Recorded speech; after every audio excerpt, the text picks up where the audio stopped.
Salut. Si vous n'avez pas vu le premier épisode qui parle de la partie théorique, je vous invite à le voir. Et là on se retrouve dans le deuxième épisode qui parle de la partie pratique. Je m'appelle Hugo Press et bienvenue sur la chaîne You Got Tech. Il y a 3 semaines, j'ai passé 5 jours pour faire la formation théorique, donc je vous ai déjà raconté en vidéo. Là, on se retrouve pour 5 jours supplémentaires de formation pratique. Là, c'est la fin du premier jour. Je n'ai absolument rien appris pendant la première moitié de la journée, parce que c'était des redits par rapport à la première semaine de formation, soit parce que c'est des choses que je connaissais déjà, notamment on a parlé quels sont les différents types de drones sur le marché, les différentes marques et tout ça. J'en connaissais même plus que le formateur. Alors je dis pas ça de façon prétentieuse, je le sentais bien quand il parlait d'un produit, si c'est un produit qu'il avait testé ou si c'est un produit dont il avait seulement entendu parler. Et on est passé l'après-midi sur un simulateur. Alors, la première moitié de la simulation ne m'a vraiment pas servi parce que j'ai déjà piloté. Et pendant la deuxième moitié de l'après-midi, j'ai vraiment apprécié parce qu'on a fait du drone, mais en manuel, c'est-à-dire sans aucune assistance.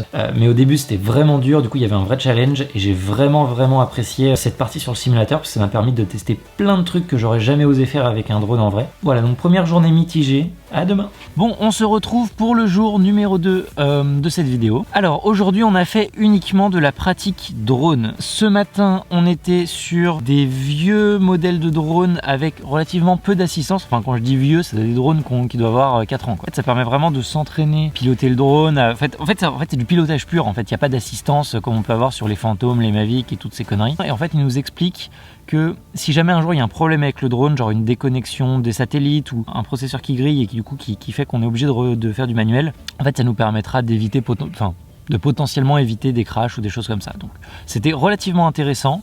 En tout cas moi ça m'a bien plu.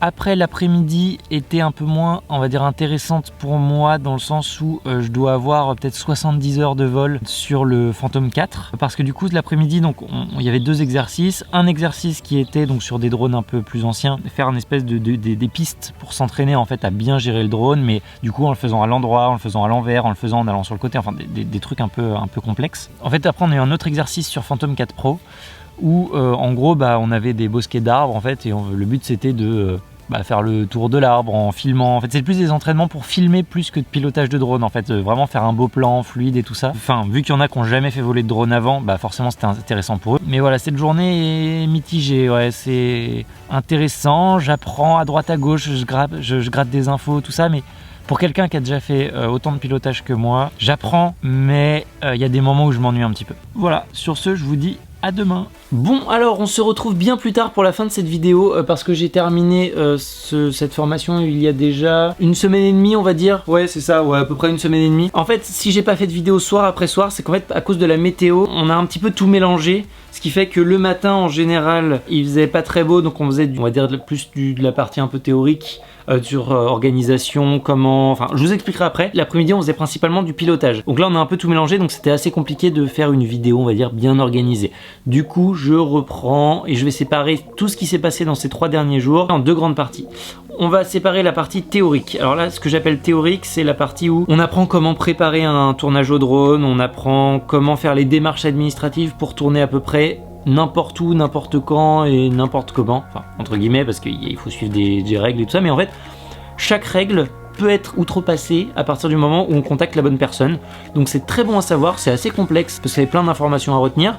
Une fois qu'on a compris la globalité, en fait, je pense que ça va se faire assez facilement. Donc vraiment, ça c'était extrêmement intéressant et je trouve que c'est extrêmement important. Donc je suis très content de l'avoir appris finalement. Et la deuxième partie, c'était la partie pilotage. Là encore une fois, je vais le séparer en 3 parties qui m'ont plus ou moins intéressé. La première partie, on pilotait sur des drones assez ancien sans assistance. C'était assez intéressant pour commencer, moi j'ai vraiment trouvé ça intéressant. La deuxième partie, c'était sur des drones courants, c'est-à-dire des Phantom 4, des Mavic, voilà, ce genre de drones, pour apprendre plus à filmer, à voir les réglages, pour apprendre un peu comment marche un drone. Alors ça, moi je me suis un peu fait chier, on va pas se le cacher, parce que j'ai pas mal d'heures de pilotage derrière, donc j'ai pas trouvé ça très intéressant, mais après ça n'engage que moi dans le sens où si quelqu'un n'a jamais piloté, c'est hyper intéressant parce que bah, du coup on apprend, enfin dans mon groupe il y en avait qui avaient jamais piloté et ça se voyait que c'était passionnant, ils étaient à fond, enfin c'était trop cool. Voilà, moi personnellement je me suis un peu fait chier, mais vraiment ça n'engage que moi. Et la troisième partie, alors c'était pas très long, mais suffisamment en tout cas pour moi ce que je recherchais.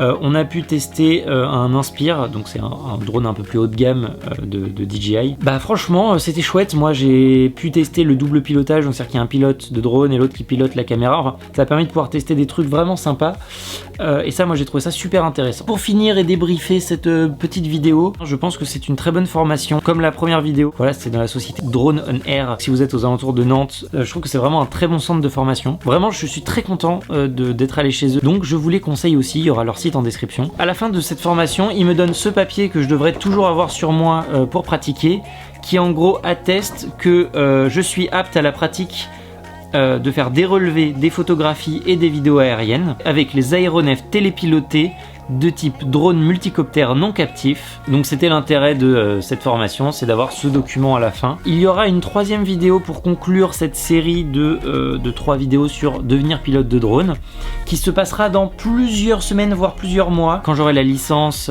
officielle, que j'aurai fait quelques tournages professionnels pour vous donner un petit peu mon ressenti après coup. Voilà, sur ce je vous remercie d'avoir regardé la vidéo, on se retrouve très bientôt pour d'autres vidéos et puis je vous dis à bientôt, ciao ciao.